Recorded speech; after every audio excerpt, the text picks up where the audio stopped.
두려워하지 말라. 나는 너의 방패요 너의 지극히 큰 상급이니라.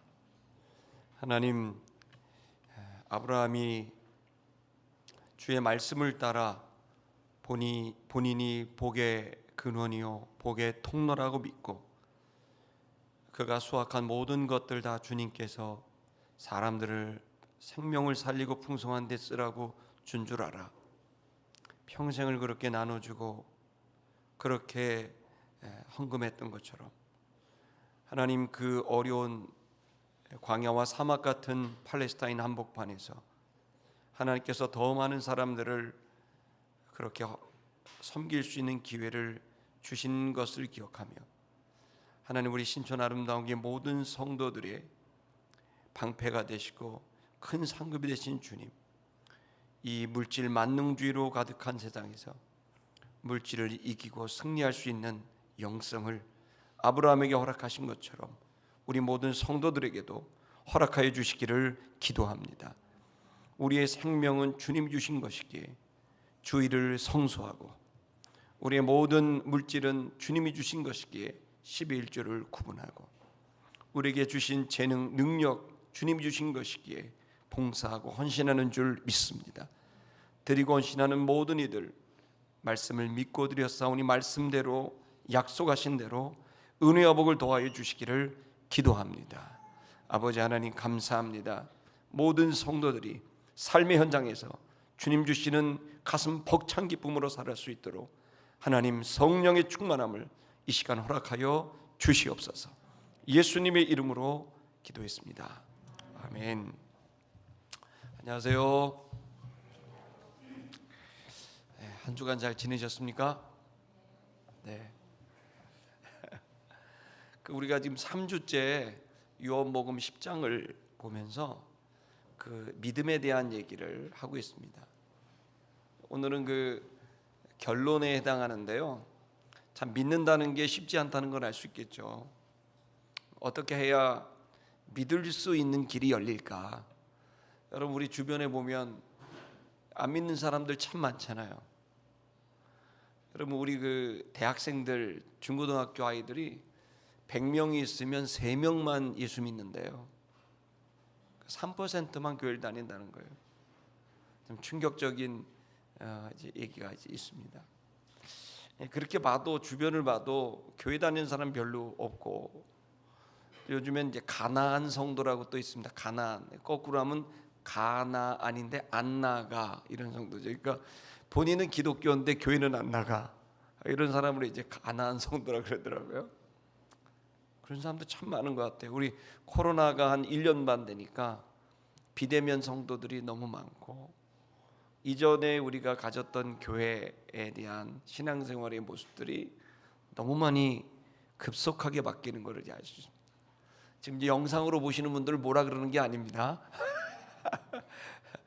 그랬다는 거예요. 지금 너무 많은 사람들이 믿는 것에 대해서, 그러니까 교회 안에서도 믿음으로 승리하고 이기는 사람들보다는 믿는다는 건 알겠는데 여전히 그냥 힘들고 지쳐서 끌려다니는 사람들이 참 많고, 주님이 옆에 있으면 든든할 텐데, 얼마든지 힘을 낼 텐데, 분명히 믿는다고 하지만 실제로 어떤 상황이 닥치면은 그냥 뭐 여지없이 그냥 흔들리는 걸 너무 많이 봅니다. 예수 안 믿는 사람들은 너무 많은 거죠. 복음을 전하다 보면 듣고 싶어하지 않는 사람이 거의 대부분입니다. 참 예수 믿는 거 어려운 것 같아요. 실제로 우리가 지금 이제 요한복음 10장을 보면서도 그 유대인들, 우리는 이제 예수님이 나타나면 다 믿을 것 같은데, 예수님이 설교하면 다 믿을 것 같고, 예수님이 기적을 일으키고 병자를 일으키고 귀신을 쫓아내고 막 죽은 자를 살리고 이러면은 당연히 믿을 것 같은데, 성경의 기록이 그렇지 않네요. 여러분, 우리가 3주 동안 보셨던 대로 유대인들이 주옥 같은 주님의 말씀을 들어도 계속 더 밝히 말해달라고 얘기를 하고, 상상할 수 없는 나면서 속용된 자를 고쳐도 의심부터 해서 원래 봤던 거 아니냐 이렇게도 하고, 심지어는 예수님에게는 귀신의 힘으로 그렇게 한 거다 이렇게도 얘기를 하고, 어떤 표적을 보여줘도 또 그분의 삶이 다 오픈이 돼가지고 어떻게 사시는지 다 아는데 그런 삶을 보여줘도 의심부터 하니까 참 믿음과 이 의심은 정말 너무 어려운 문제인 것 같습니다. 그때 예수님께서 이제 우리가 지난주에 봤던 대로 너희가 만약에 나를 믿지 못한다면 좋다. 적어도 나를 믿지 못한다면 내가 하는 일만은 믿어야 되지 않겠냐. 그렇게 된다면 네가 깨달을 수 있게 되고 알 수 있게 된다. 이렇게 말씀하신 거예요. 그래서 예수님이 하신 내용은 그 일만이라도 믿어라라고 거기서 뭔가 기회가 열릴 거라고 말씀하셨지만 여전히 유대인들은 이제 그 얘기를 듣지만 믿음으로 반응하지 않죠. 결국에는 이제 반응이 좋지 않습니다. 결국 오늘 본문은 그 내용의 끝자락입니다. 그리고 믿음과 우리가 믿음이 오게 되는 그 내용에 대한 결론에 해당하는데요. 여러분 어떻게 해야 믿을 수 있을까요? 이 본문을 통해서 우리가 얻는 결론부터 말씀을 드리면 믿을 만한 증인이 증언을 해야 그나마 많이 믿을 수 있다는 겁니다.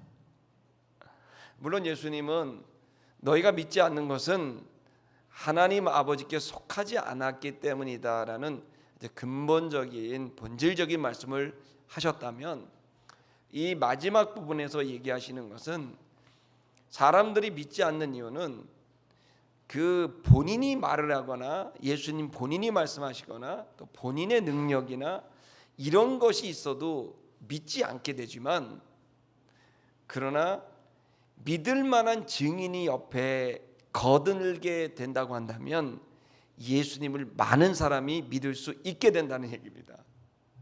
여러분 오늘날 예수를 믿지 않는 이유가 뭘까요? 사람들이 왜 3%밖에 되지 않을까요? 그 이유는 예수님을 믿지 못할 만한 존재거나 성령님의 역사가 안 이루어져서가 아니라 그 증인이 믿을 만한 사람이 못 되기 때문에 예수를 안 믿는 거예요.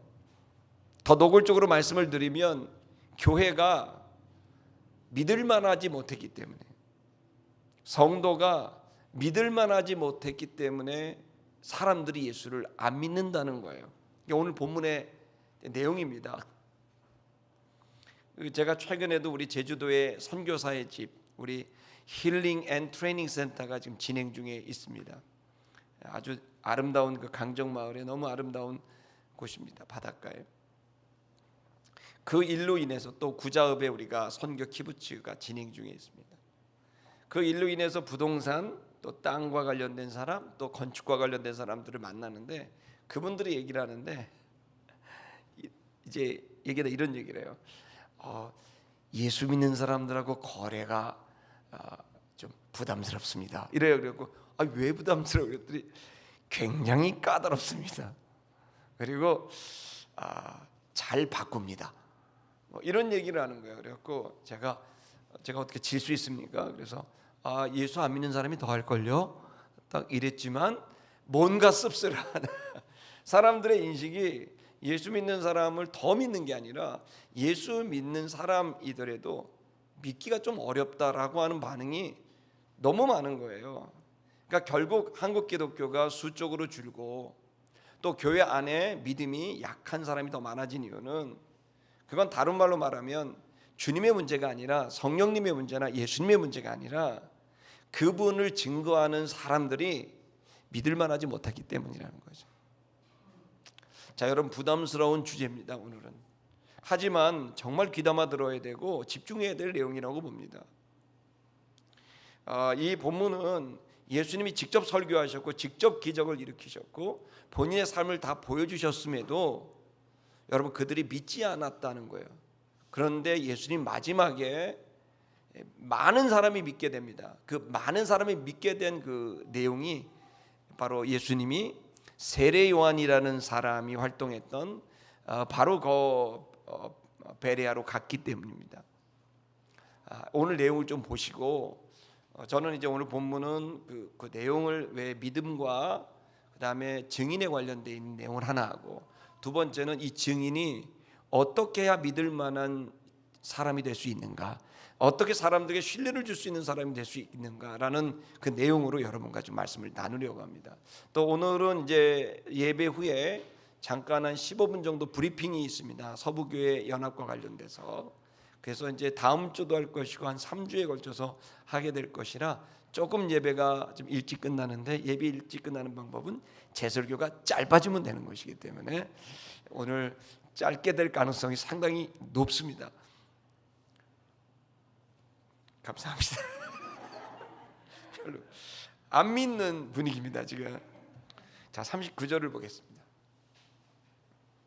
39절을 보면 그때에지요. 그때는 이제 이 유대인들이 어떤 때냐면 드디어 이 사람 예수를 돌로 때려 죽이려고 했었는데 하나의 건수를 잡았어요. 무슨 건수를 잡았냐면 이 마지막 대화에서 나와 아버지는 하나다라고 얘기하는 것을 통해서 본인이 신이라고 하는 신성 모독죄에 해당하는 발언이 나오게 된 겁니다. 그래서 이제 유대인들이 원래는 직접 돌을 던져가지고 죽이려고 했지만 유대인들이 얼마나 영특합니까? 그래서 본인들의 손에 피를 묻히지 않고 예수님을 산헤드린 공회, 지금으로 말하면은 뭐라 그래야 될까? 지방자치회에 판결하는 그런 곳이죠. 그래서 그런 그 곳에다가 예수를 데려가서 재판받게 하고 종교 재판으로 그다음에 처형하려는 계획이 있는 거예요. 그래서 이 사람들이 대회 듣다, 자기를 신이라 그래? 야, 이게 완전히 이거는 너무 신성모독이다, 이렇게 되는 내용입니다. 그래서 보시면 저희가 유대인들이죠. 이들이 예수를 다시 잡으려고 했습니다. 이제 죽이려고 하다가 이번엔 잡으려고 하죠.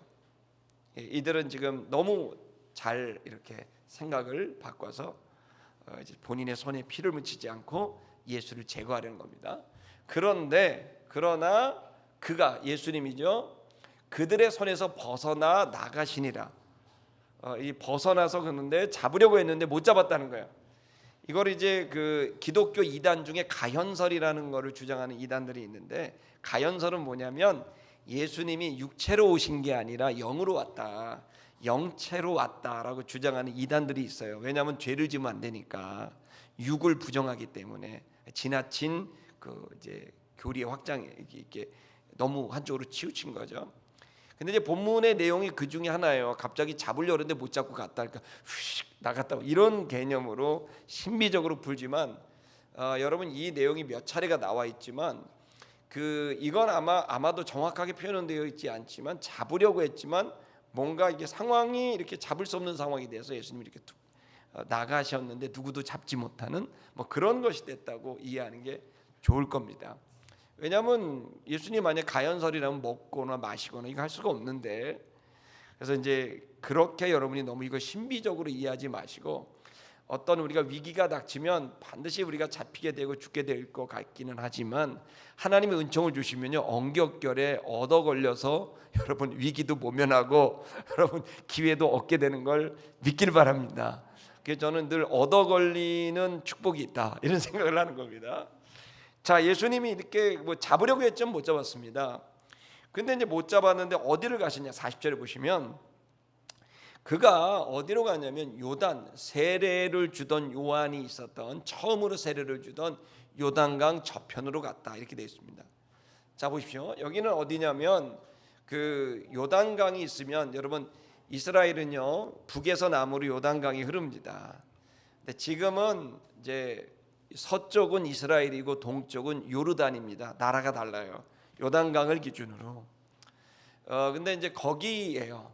거기는 이제 여러분 이제 다메섹이라고 하는 곳과 아주 가깝습니다. 거의 인근에 있는 곳인데, 그곳이 세례요한이 세례를 주던 곳인데, 거기에는 당시는 예수님이 이제 등장하기 직전에는 수많은 사람들이 세례요한을 존중했고 존경했습니다. 그는 이제 광야에서 이사야 40장의 말씀을 묵상하시다가 이 말씀이 본인이다라는 걸 깨닫게 되셔가지고 광야에 외치는 자의 소리가 되셨습니다. 그래서 그는 광야에서 혼자 살게 됐고, 그 말씀이 자기를 향한 말씀이라는 걸 깨닫고 700년 만에 세례요한은 이제 그 말씀을 본인이 받아서 광야에서 살게 됐고 여러분 약대 덜옷이나 석청을 먹으면서 그냥 지냈던 광인처럼 지냈던 이제 분입니다. 근데 그분의 메시지가 너무 대단했고 회개를 촉구했기 때문에 많은 사람들, 많은 대중들이 정말 마음이 시원했고 지도자들이 저렇게 반성과 회개를 요청하는 것은 정말 대단하다라고 생각을 해서 존경하게 됐죠. 근데 더 중요한 장면은 바로 이 세례요한이 늘 말했던 건 너희들이 이렇게 회개하여서 한 분을 맞이해야 된다 라고 외쳤던 거예요. 근데 그 분이 누구냐면 바로 구약에 얘기한 바로 인자죠. 하나님의 어린 양입니다. 근데 어느 날 수많은 사람들이 세례요한에게 찾아가서 메시지를 듣고 회개하고 은혜 받고자 찾아갔는데, 그래서 거기서 회개하는 사람들에게 물세례가 되고 있었는데 갑자기 세례요한이 멈추더니 사람들이 쳐다보는 과정 중에 봐라! 라고 외쳤어요. 그랬더니 갑자기 사람들이 무슨 일이지? 세상죄를 지고 가는 하나님의 어린 양이다, 저 사람이. 깜짝이 놀란 거죠. 드디어 세례요한이 늘 말했던 세상의 모든 죄를 지고 가는 하나님이 준비한 어린 양, 그 인자 메시아가 나타났다는 거예요. 얼마나 놀랐겠어요, 사람들이. 그러니까 사람들이 갑자기 세례요한에게서 이목이 예수에게로 집중되게 됐고, 그 예수에게 세례를 베풀 때 세례요한이 내가 당신의 신발끈을 맬 수도 없는 사람입니다라고 엎드려지게 되니까 사람들은 더 놀랐겠죠. 그 대단한 분이. 그러더니 예수께서 나에게 세례를 베풀라고 했고, 세례를 베풀게 됐을 때 성령이 그 위에 막 임하게 되는 놀라운 영적인 감동이 그 공간에 있었던 거예요. 그 사건 이후부터 예수님은 이 유대 사회의 가장 유명한 사람이 된 겁니다. 그래서 유대인들은 이제 예수를 주목하기 시작했고, 또 대중들은 예수를 기대하기 시작했죠. 그래서 로마의 폭정, 악한 종교 지도자, 정치 지도자들이 떠나가고 다윗의 나라, 여호와의 나라가, 모세의 나라가 다시 회복될 것을 이제 소망하고 있었던 거죠. 그 사람들은 늘 예수가 왕이 되기를 원했던 거고 현실을 바꾸기를 원했던 거죠. 그 정도로 굉장히 많은 이제 집중을 받았던 곳이 바로 이곳입니다. 근데 왜 하필 예수님이 여길 가셨을까요? 그것은 사람들이 어떻게 믿게 되는 것인가에 대한, 이건 너무나 황당한 얘기일 수 있어요. 본인이 하나님이다, 본인이 메시아다, 이런 이야기는 만약에 여러분이 지금 제가 여러분들에게, 제가 이제 33살도 아니고 53살인데 제가 지금 사실 제가 하나님입니다 이렇게 얘기를 하면 여러분 어떤 반응을 보이시겠어요? 믿을 수가 없는 거죠. 너무 고개를 심하게 하시는 거 아니에요 지금? 근데 나를 믿을 수가 없는, 어떻게 믿어요 그걸? 그러니까 여러분 사실 입장을 바꿔놓으면 당시 유대인들이 믿기가 어려웠을 거예요. 물론 기적을 베풀죠, 능력을 베푸는데 그렇다고 해서 어떻게 하나님 신이라고 말할 수 있느냐라고 했을 때 이제 이 사람들이 이제 믿는 건 좀 불가능해 보이는 일입니다. 사실 지금도 그렇습니다. 예수가 우리를 구원한다? 너의 운명이 예수에게 달렸다? 네가 죽음을 통과하는데 예수의 이름을 부르면 영생과 천국을 얻는다? 여러분 이 얘기를 믿는다는 게 여러분들이 미쳤거나 진짜 놀라운 은혜를 받았거나이죠. 사실은 이거는 우리에게 굉장히 믿기가 어려운 건데, 그런데 믿어지는 건 은근히 믿어지거든요. 할렐루야. 이게 은근히 믿어집니다. 이게 믿어져. 근데 이거를 예수님이 뭐라고 해석하셨냐면 아버지께 속한 자들이 믿게 된다는 것이었어요. 그러면 이 속하게 되는 건 미리 예정이 되어 있느냐라고 하는 우리가 의문점을 갖게 되는데, 오늘 본문은 그 의문점에 대한 해답을 주고 있는 거예요. 물론 주님께 속해져 있는 사람은 믿어지게 되지만 믿게 됨으로 주님께 속하게 되는 것이죠. 이 두 가지는 우리가 인식론상 이걸 이렇게 말은 할 수 있지만 이걸 실제로 우리가 이해하는 데는 쉽지 않을 수 있습니다. 그 이유는 뭐냐면 우리의 입장으로서 보는 것이 하나가 있고 하나님의 입장에서 이야기하는 게 있는 거예요. 하나님의 입장을 우리가 다 이해할 수 없는 건 우리가 갖고 있는 지식의 질이나 양이 부족하기에 주님께서 하신 말씀을 100% 수용하고 이해하기란 사실 쉽지 않고, 그걸 깨닫고 이해하는 건 오직 성령이 우리의 지성을 만져주셨을 때 가능한 은총인 거죠. 그래서 이걸 이성적으로 합리적으로 논리적으로 설명한다는 건 실질적으로 유대인들이 믿지 않는 것처럼 똑같은 반응이 나올 수밖에 없다는 거죠. 그렇다면 어떻게 예수를 믿게 할까요? 우리는 어떻게 믿었을까요? 자, 좀 더 보겠습니다. 예수님이 거기 거하셨습니다. 여기 거하셨다는 매너는 생활했다는 뜻이니까 몇 달 정도 계신 겁니다. 그러자 41절을 보면 많은 사람들이 예수님에게 왔습니다. 많은 사람들이 찾아왔어요. 그들이 말을 했습니다. 뭐라고 말했냐면, 찾아와서 참으로, 야, 이건 진짜로 요한은 아무 표적도 행하지 않았었다. 자, 보세요 여러분, 세례 요한은요 표적을 행한 적이 없어요. 기적을 일으킨 적이 없다고요. 병자를 낫게 했거나 귀신을 쫓아냈거나 어떤 초자연적인 슈퍼내추럴한 어떤 그런 걸 한 적이 없어요. 그러니까 여러분, 우리가 신앙생활을 하는데 이러한 그 슈퍼내추럴한 어떤 신비하고 놀라운 이야기에 너무 몰입되게 되면 사실은 그것 자체는 귀한 선물이지만 그것으로 사람들이 믿고 안 믿고 하는 건 아니라는 거예요. 여러분, 위대한 전도자들이 어떤 놀라운 능력을 행하고 기적을 행하여서 위대한 전도자가 되는 게 아니라, 세례요한처럼 단 하나의 기적도 행하지 않는다 할지라도 위대한 전도자가 될 수 있어요. 그 이유는 뭘까요? 믿을 만한 사람이면 되는 거예요. 기적을 행하는 능력의 사람이 예수를 믿게 하는 게 아니라, 능력이 믿게 하는 게 아니라 믿을 만한 신뢰의 인격이 믿게 한다는 거예요. 여러분, 그래서 인격도 실력입니다. 아멘. 최고의 실력, 즉 증인, 예수를 믿게 할 수 있는 초점은 교회가 이런 일을 했어, 내가 이런 일이 있었어, 이런 기적이 있었어, 이걸로 믿느냐? 이건 믿는 게 아니라 그냥 욕심이 이 내 현실적 필요가 다가가게 하는 거지, 진정하게 예수를 나의 주 나의 하나님으로 믿는 건 아닌 거예요. 그냥 나의 주 나의 하나님이 아니라 나의 문제를 해결해 줄 어떤 방편으로서 주님을 붙드는 것이라는 거죠. 그건 진짜 나의 주 나의 하나님으로 믿는 게 아닌 거예요.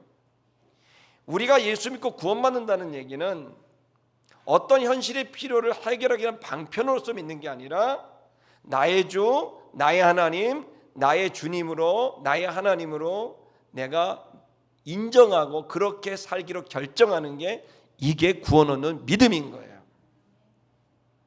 구원 얻는 믿음은 예수를 나의 주 나의 하나님, 그래서 내가 왕좌에서 내가 내려놔야 되고, 나의 왕은 내가 아니라 내 자아가 아니라 예수 그리스도라고.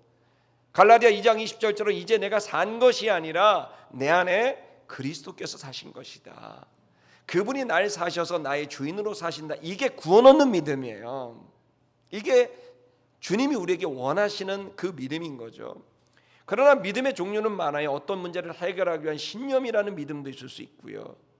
또 내가 오랫동안 좋은 친분을 가질 수 있는 친분의 믿음도 있을 수 있어요. 근데 그런 건 그냥 일반적인 그런 믿음인 것이죠.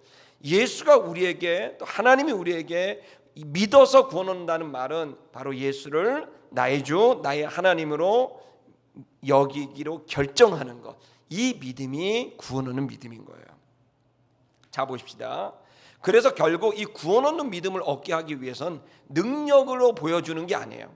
규모로 보여주는 게 아니에요. 이런 스케일의 일을 우리가 하나님이 하셨어, 뭐 거대한 어떤 큰 능력을 하면서 이 사람이 일으킨 건 주님이 하셨어, 이런 성과, 결과, 양, 이런 것들, 신비한 것들은 사실은 우리를 나의 주 나의 하나님으로 주님을 여기게 하는 믿음에 이른다기보단 내 현실적 필요에 가장 좋은 방편으로서, 방법으로서, 수단으로서 주님을 붙들게 하는 그런 믿음은 갖게 할 수는 있다는 거죠. 그러나 그 믿음도 부정할 수는 없어요. 그러나 다만 분명한 사실은 정말 구원 얻게 되는, 내 신분이 바뀌는, 거듭나는 위로부터 다시 태어나는 이것은 나의 주 나의 하나님으로 영접해야 가능한 일입니다. 그 일에 있어서는 능력이 되는 게 아니라 뭐가 된다? 인격적 신뢰가 그 예수를 믿게 할 수 있게 하는 방편이라는 거예요. 그래서 여러분과 제가 현실적인 그런 문제나 이런 능력들을 부정해서는 안 됩니다만은 그거보다 훨씬 더 중요하게 생각해야 되는 것은 믿을 만한 증인으로 내가 서는 일입니다. 우린 지난주에 우리가 하나님의 아들, 하나님의 딸이라는 정체성으로 가자라는 얘기를 나눴습니다. 오늘은 또 하나의 정체성입니다. 바로 여러분과 제가 증인이라는 정체성입니다. 근데 문제는 증인이 믿을 만하지 못했을 때 그의 증언의 신빙성이 떨어지는 거예요.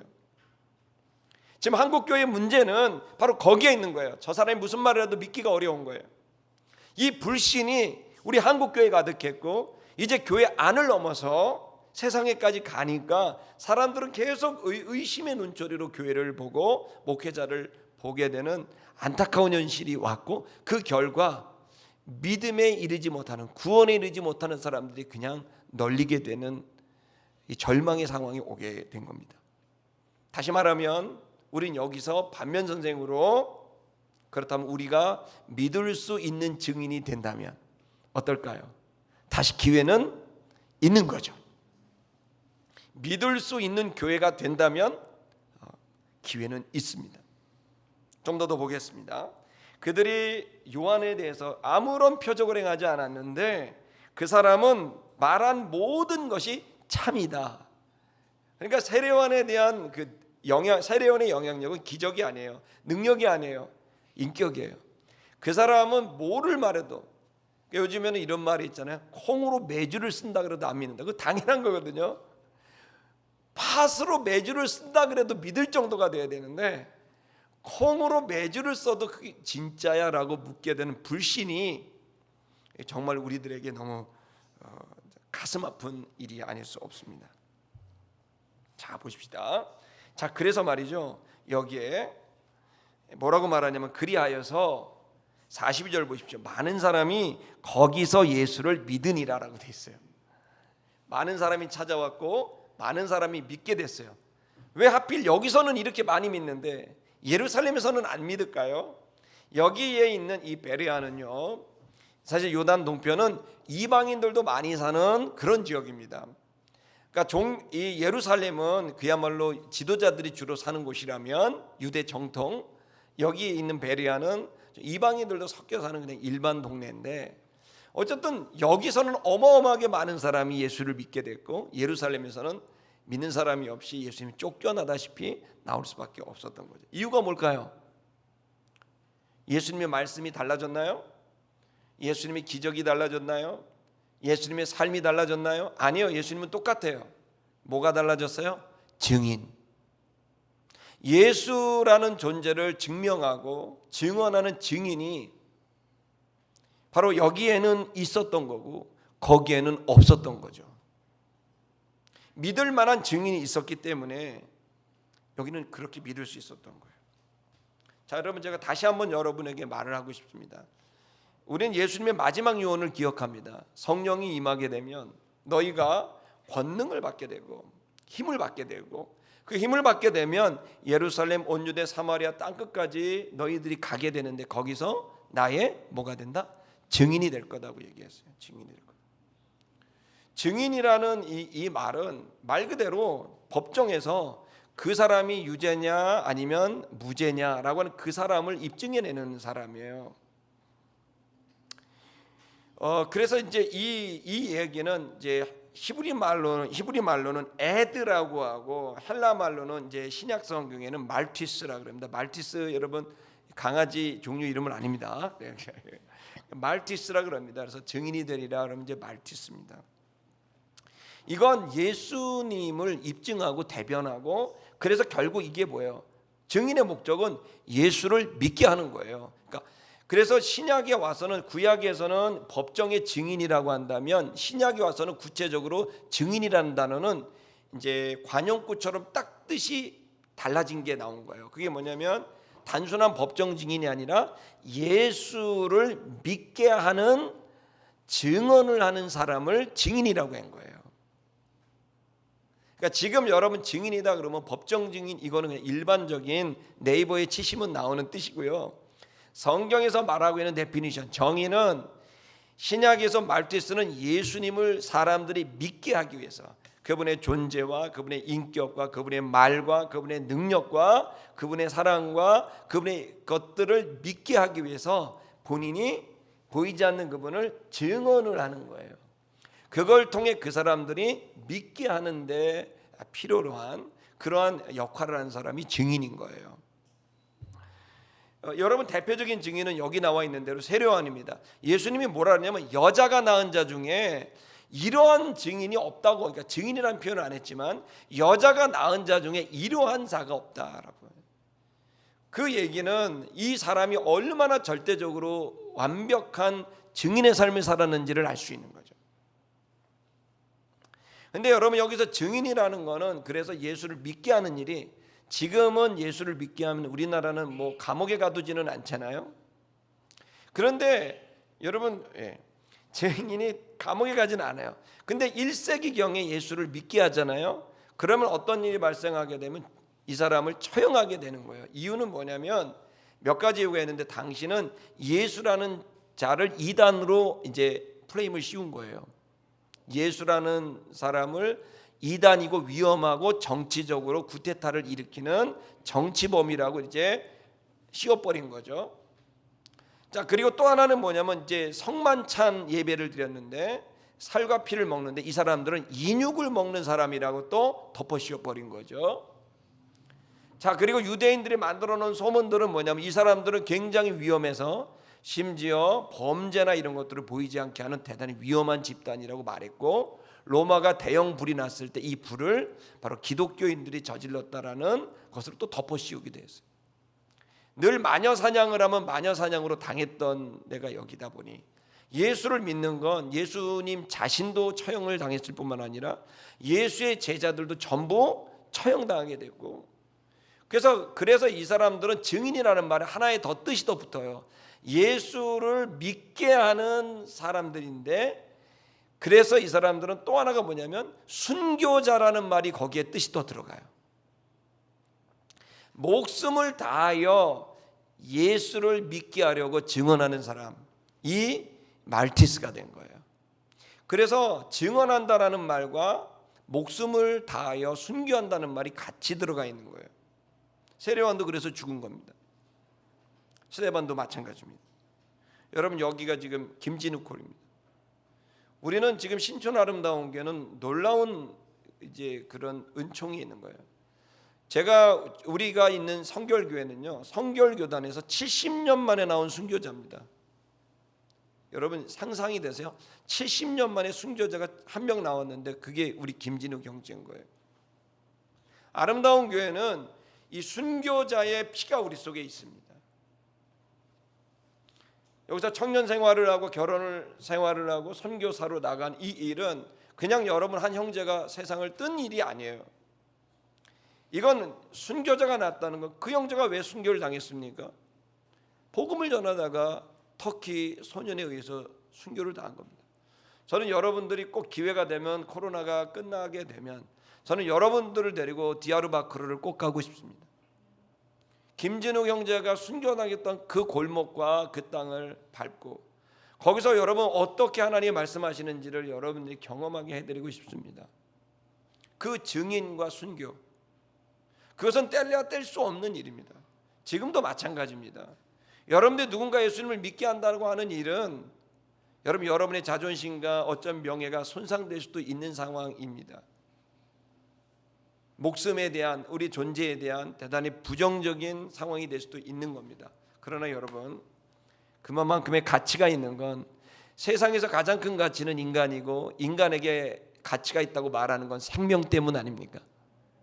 그렇게 증인에게 가장 중요한 건 예수를 믿고 구원받게 하는 것이고 그 생명을 구원하는 그 일은 결국 생명을 드릴 때 가능하게 된다는 심는 대로 거둔다는 근문율과 같은 겁니다. 지금 우리는 아름다운 교회가 이러한 은혜 가운데 있습니다. 순교자가 나왔습니다. 그리고 그 순교자로 우리는 잊지 않고 이 공간을 김진우 골로하고 그 순교의 마음으로 계속해서 복음을 증거해서 많은 사람들이 예수 믿게 하는 그 일이 우리가 해야 될 일인 줄 믿습니다. 교회가 왜 설립됩니까? 여기 왜 있습니까? 건물 지으려고요? 세를 확장하려고요? 아니에요. 교회가 세운 목적은 한 가지입니다. 예수 믿고 구원받게 하기 위해 교회가 있는 겁니다. 그걸 놓치면 교회는 교회가 아닙니다. 성도는 왜 성도가 될까요? 왜 목사가 되고 전도사가 되고 권사 되고 장로 되고 집사 되고 그럴까요?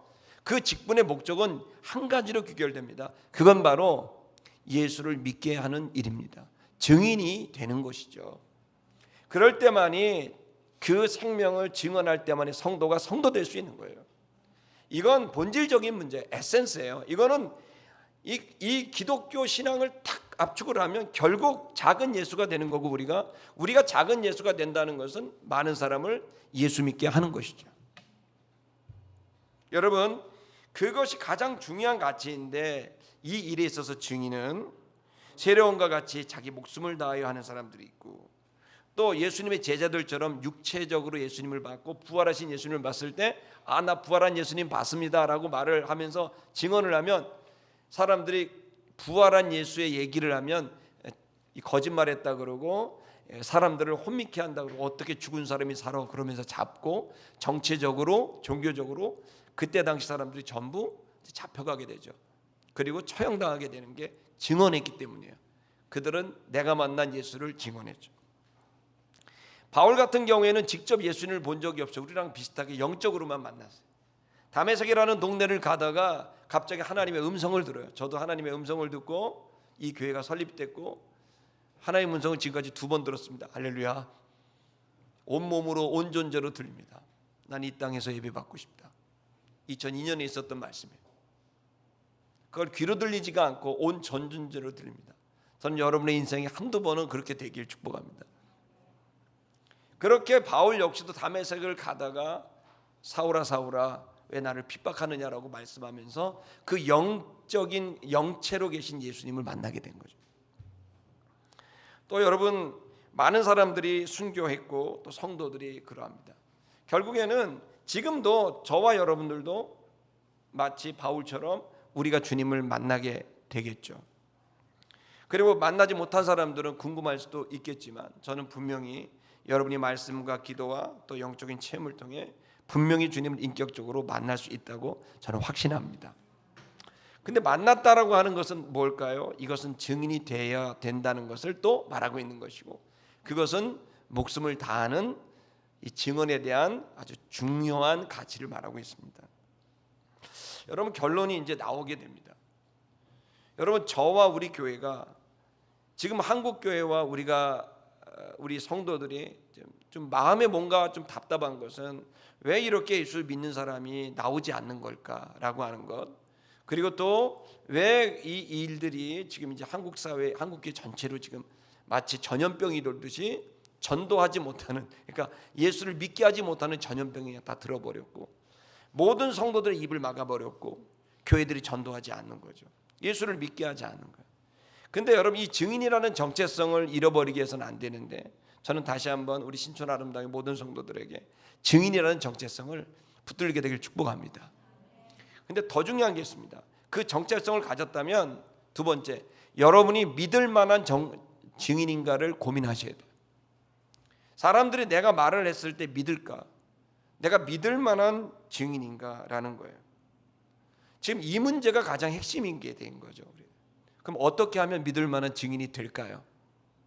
자, 여러분 믿을 만하다라고 하는 말을 우리가 하면 제가 볼 때는 40세 이후와 40세 미만으로 구분하고 있습니다. 저는 개인적으로 꼭 그게 맞는 건 아닌데 이건 하나님 말씀이라기보단 저의 시대적 해석이고 그거에 대한 대안을 여러분과 나누는 시간입니다. 할렐루야. 본문은 끝냈습니다. 아멘. 11장으로 가면 됩니다. 근데 지금 이게 뭐냐면 신뢰가 가지 못하는 성도가 너무 많고 신뢰가 가지 못하는 교회가 너무 많은 거예요.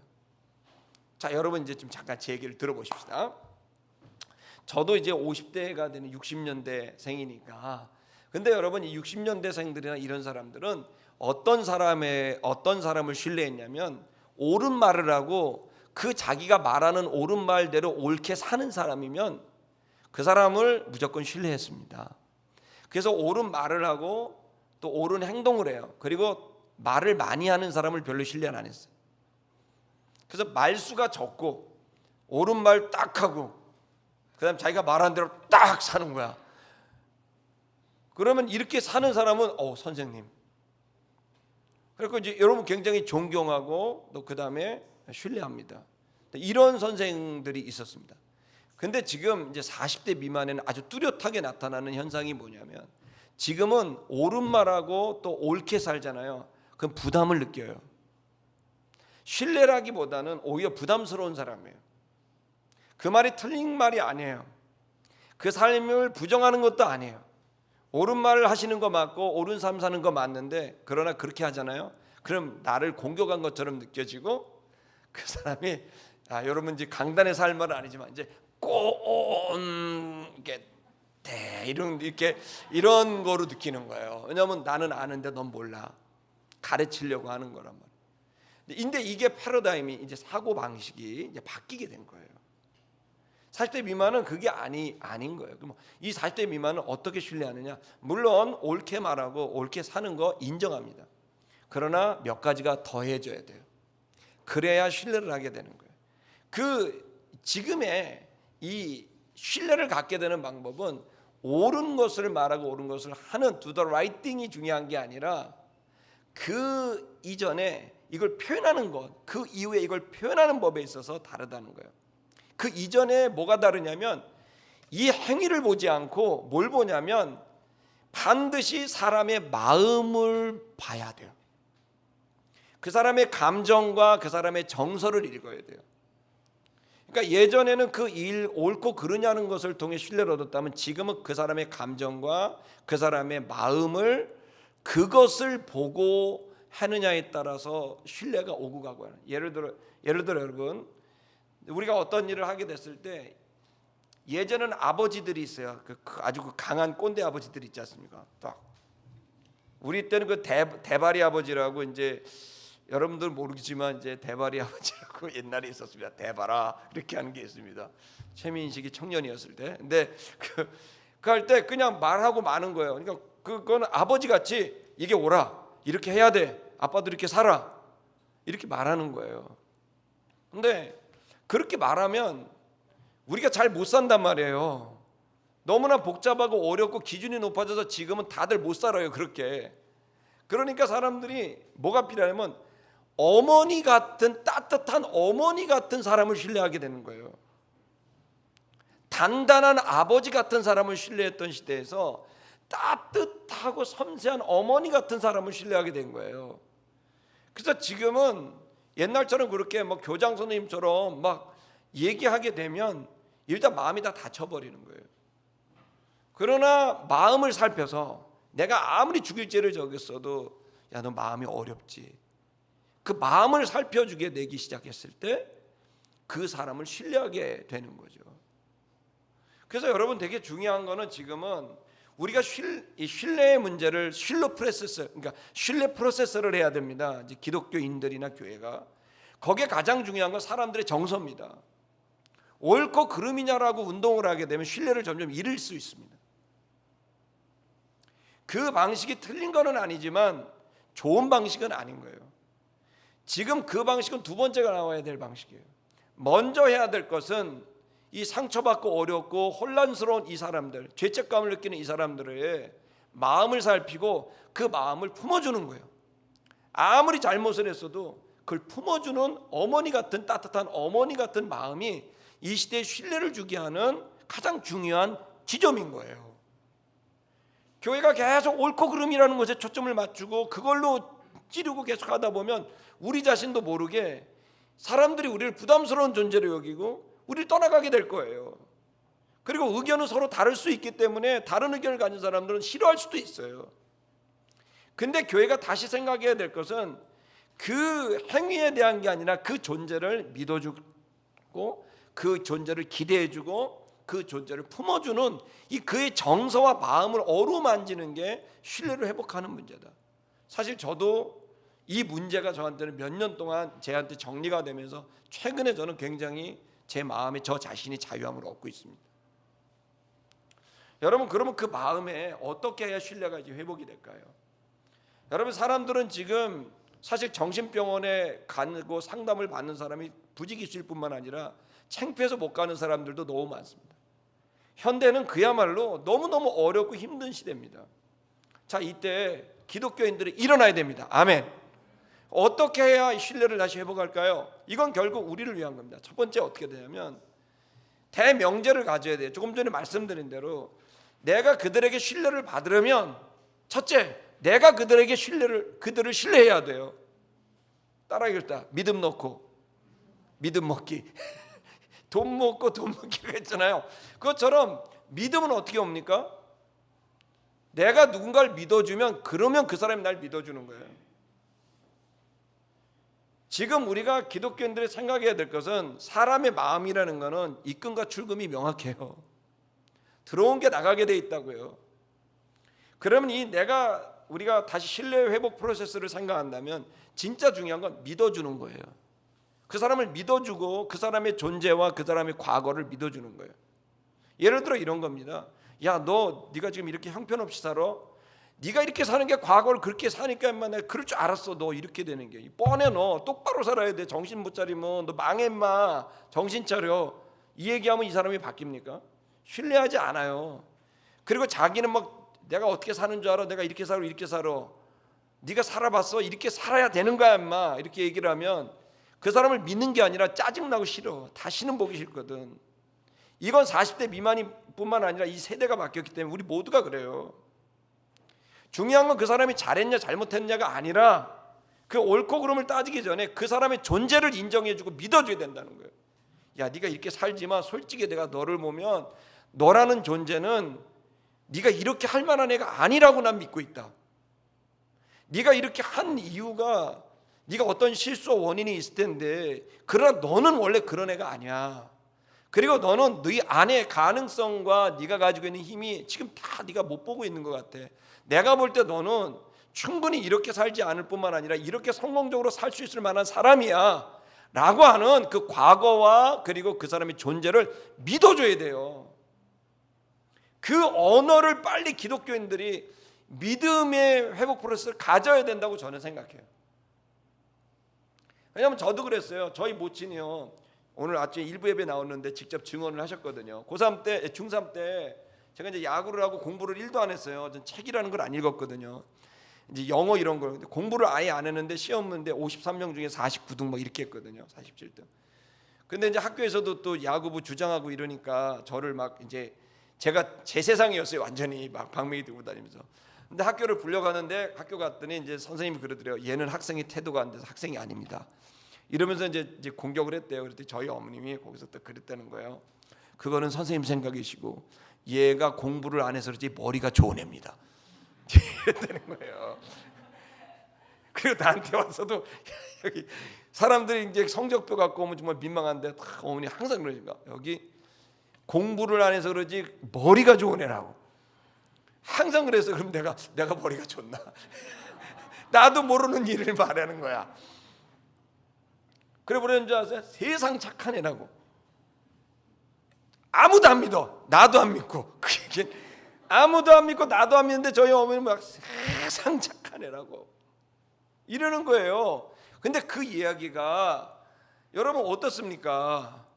인생에 어디 비빌 때가 필요하잖아요. 내가 뭐 잘 살아야만 비빕니까? 인생이 잘 살아집니까? 지금 다 어렵게 힘들 때 누군가에게 기대고 싶은 건 자잘못 딴지는 사람이 아니에요. 내가 어떻든 내 존재를 믿어주고 내 그 과거의 동기를 믿어주고 그러면서 품어주는 사람을 원하지 않습니까? 여러분, 믿음은 저절로 오는 게 아니라 믿어줘야 믿음이 오는 거예요. 먼저 믿어줘야 돼요. 전 두 번째 어떻게 되냐면 두 번째는 미래를 소망해줘야 된다. 그러니까 과거를 믿어주고 존재와 과거를 믿어주고 미래를 소망해줘야 된다. 그 사람한테 야, 너 이렇게 해서 너 지금 이렇게 공부하면 너 지금 미래가 어떨 것 같아? 네가 이렇게 가망이 없어. 너 그냥 딴 나라 가 막 이러면서 그러면 답이 없는 거예요. 너 이렇게 살기 때문에 미래가 있을 거 아니야. 5년 뒤 10년. 그 얘기 들으면 나도 모르게 나도 그렇게 살 거라고 불안했는데 그 얘기 들으면 확인이 되잖아. 그럼 화가 나는 거예요.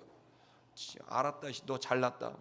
또 거기다 자기 잘난 척까지 해. 내가 어떻게 사는 줄 알아? 내가 몇 시에 일하는 줄 알아? 몇 시간 자는 줄 알아? 막 이러면 짜증이 나지 좋은 게 아니에요. 절대 도움이 안 돼요. 그 짜증만 나지. 그러니까 그렇게 접근하는 게 아니라 우리 언어를 저 미래에 대해서 내가 너 지금 이렇게 살지, 이게 엉터리예요. 얘는 엉터리를 살고 있는 애를 어떻게 합니까? 나 너의 존재에 대해서 네가 했던 거에 대해서 나는 네가 그럴 사람이 아니라고 생각해. 그렇기 때문에 난 너 미래를 내가 굉장히 난 긍정적으로 보고 있어. 네가 비록 47등을 하지만 예를 들어서 난 네가 정말 잘 될 거라고 생각해. 네가 가지고 있는 그 능력과 가능성은 대단하다. 그래서 야 봐봐, 네가 너 사람이 자기를 제일 잘하는 것 같아도 잘 알지 못한다. 야, 가장 잘하는 게 나지만 나도 나를 모르는 게 있어. 너 네 뒤통수 본 적 있어? 제가 항상 하는 말이에요. 너 뒤통수 본 적 있어? 없어요. 나도 본 적이 없어. 야 근데 나는 네 뒤통수를 보잖아. 네가 알고 있는 너도 있지만 네가 모르는 너도 있어. 근데 내가 네가 모르는 너를 내가 봤어. 여러분, 주님 안에 있으면 모든 사람은 가능성이 있습니다. 그 가능성을 보고 얘기해 주는 거죠. 그 가능성 때문에 너의 미래가 분명히 열릴 거라고 난 믿어. 잘 될 거야. 너는 분명히 주님 안에서 반드시 하나님 널 쓰실 거야. 나 그렇게 믿는다. 제가 이렇게 사는데 그렇게 살아도 나는 그럴 거라고 믿어. 사람이라는 건 다 바뀌어지니까. 그러면서 그 미래에 대한 희망과 소망을 던져주는 언어를 가지셔야 됩니다. 그러면 그 언어가요 다시 나한테 왔을 때 나를 행복하게 만듭니다. 나를 꿈꾸게 만듭니다. 전 세 번째, 그리고 와서 현재에서 이 형편없이 사는 사람, 죄에 빠져 있고 실수에 있고 뭐 사고 치고 형편없어. 이 사람은 어떻게 될까요? 그 미래가 되기 전까지 품어주고 사랑으로 품어주고 기다려줘야 돼요. 그 기도가 필요해요. 그 사람이 형편없어도 그 형편없는 것을 보지 말고 그 사람의 존재를 보고 그 사람의 미래를 보고 그리고 지금 이 형편없는 걸 품어주면서 조금만 참자, 조금만 노력하자. 그때가 곧 오고 있어. Until the day. 그러면서 coming soon 이러면서 곧 오고 있어라고 말하며 그 연약함을 품어주게 됐을 때 여러분, 우리에게 돌아오는 건 신뢰라는 게 돌아옵니다. 저는 아름다운 게 성도 여러분들이 지금 물론 여러분 예수님도 이 베드로가 얼마나 형편없이 3번 부인하고 욕하며 거절했습니까? 근데 예수님이 가서 하셨던 게 뭐예요? 내 양을 먹여라, 내 양을 치러라고 신뢰를 줬다고요. 그러니까 위대한 사도 베드로가 나온 거 아닙니까? 아름다운 게 성도 여러분, 저는 이 시대에 많은 기독교인들이 왜 신뢰를 못 얻냐?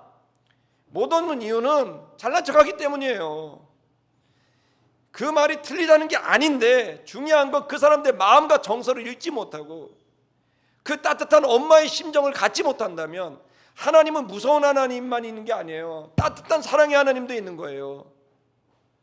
그리고 그 사랑의 하나님을 우리가 받아들이게 됐을 때 이제 신뢰는 모락모락 피어나게 되고 그 속에서 믿을 만한 사람, 나 세상 다 못 믿어도 나 저분은 믿어 라고 말할 수 있는 건 똑똑하게 알려주는 사람이 아니라 따뜻하게 사랑해주는 사람이고 믿어주는 사람이다.